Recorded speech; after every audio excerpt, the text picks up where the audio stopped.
the mainlander.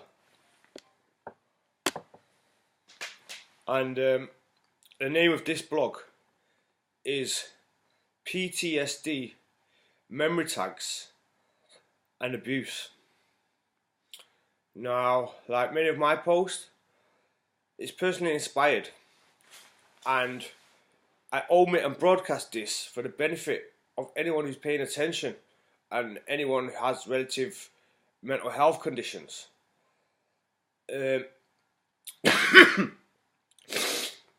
I'd like to clarify that I have no formal academic qualifications, training, etc. Most of my knowledge and insight is self-taught, and this particular blog is highly relative to myself and anyone that suffers with similar mental health conditions. I find that it's righteous for me to express and share my epiphanies and knowledge and insight for the benefit of others.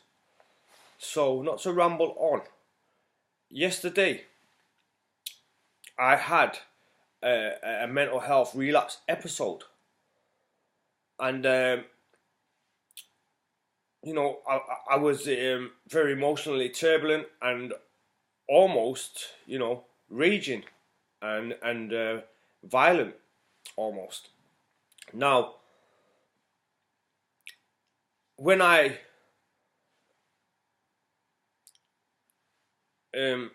retreated home, in the end, I was suffering with anxiety attacks. That's the only way to put them, but they're a bit worse than anxiety attacks.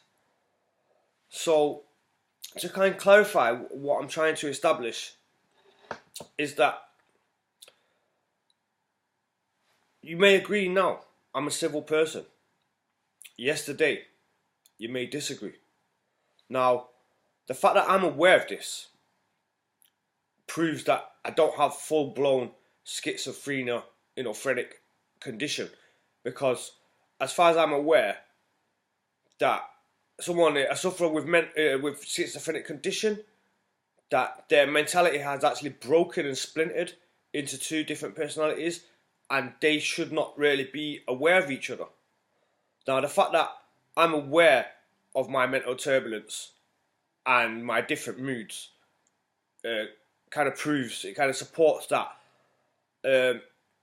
In this case, my mental health hasn't totally splintered into two separate personalities, but there is symptoms of extreme mood turbulence.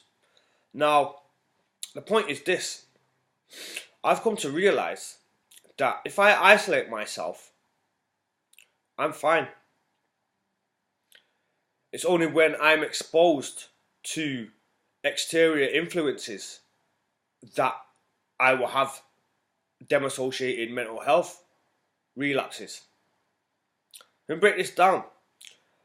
To refer back to my other blogs, the title's usually self-explanatory or suggestive.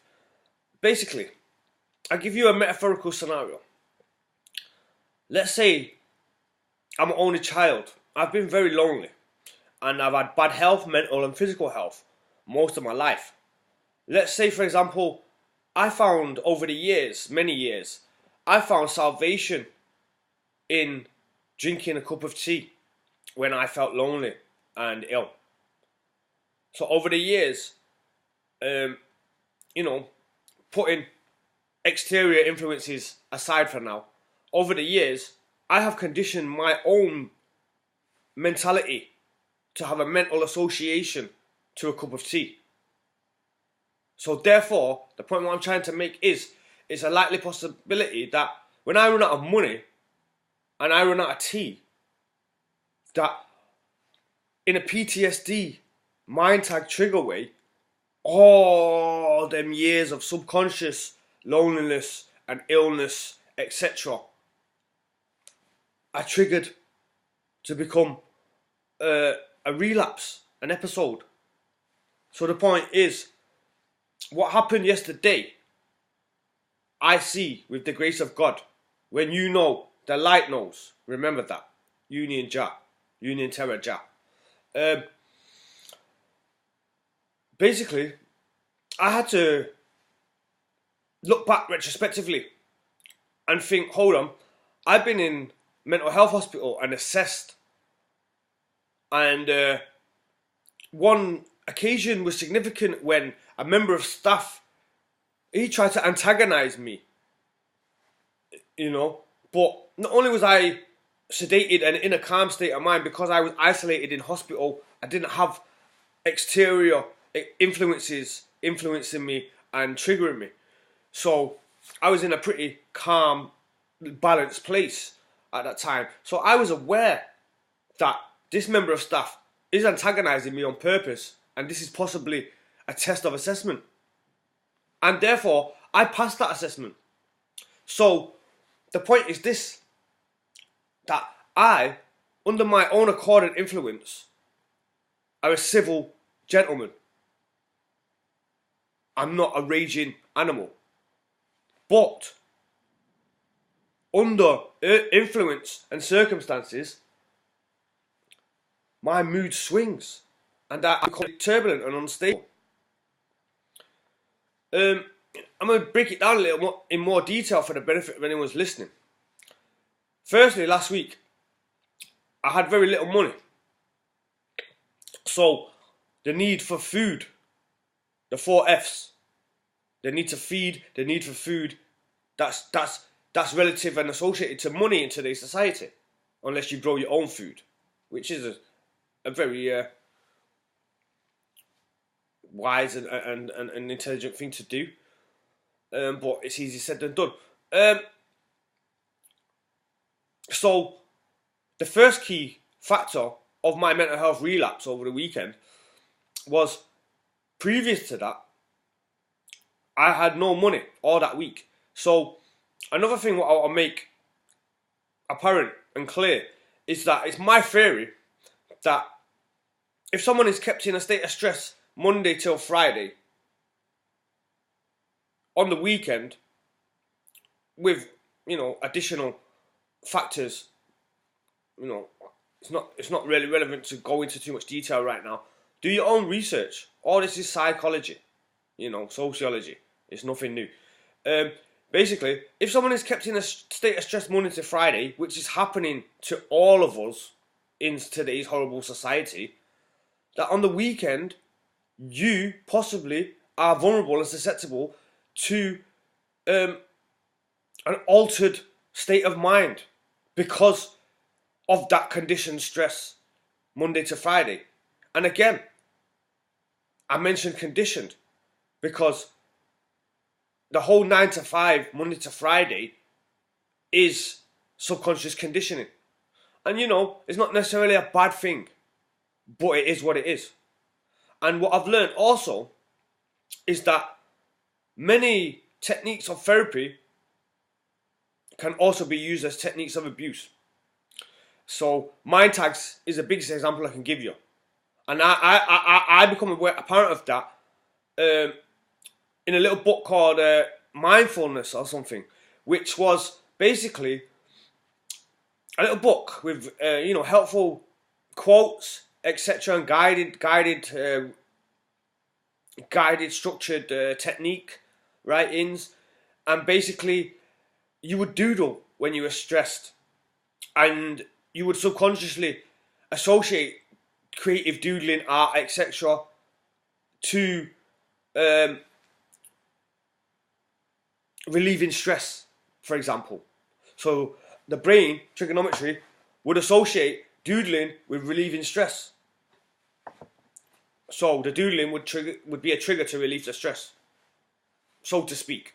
That's a basic explanation of the theory. You know, obviously it is psychological, so you could go into much more complex, detailed explanations, but it's not really relevant. So,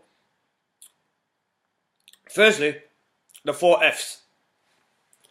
I had little money, so I had the pressure and the stress of food and feed, the need for feeding.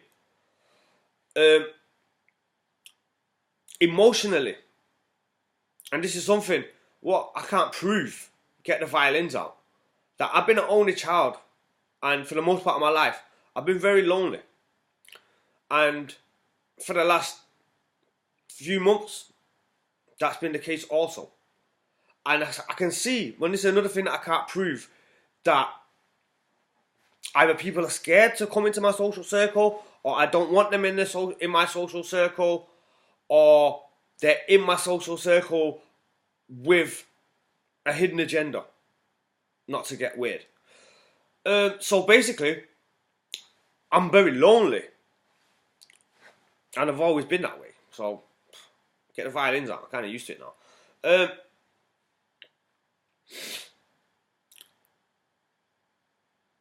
What else was significant? Oh, people try to antagonize me. So, where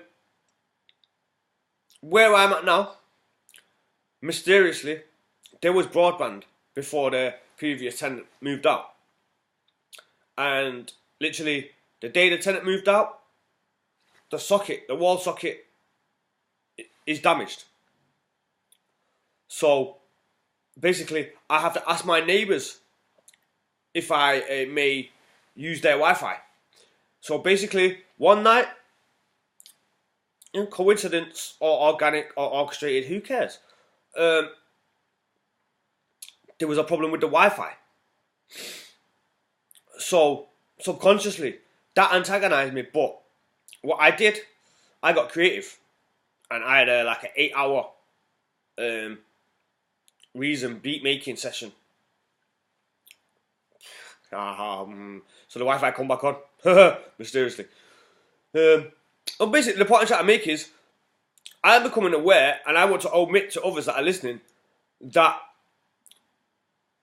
whether it's organic or paranoid theory, I'm subjected to influences and stresses throughout the week, and therefore that could leave me susceptible to a turbulent, altered mind state on the weekend. You know what it is, and the mainland of 2017, baby.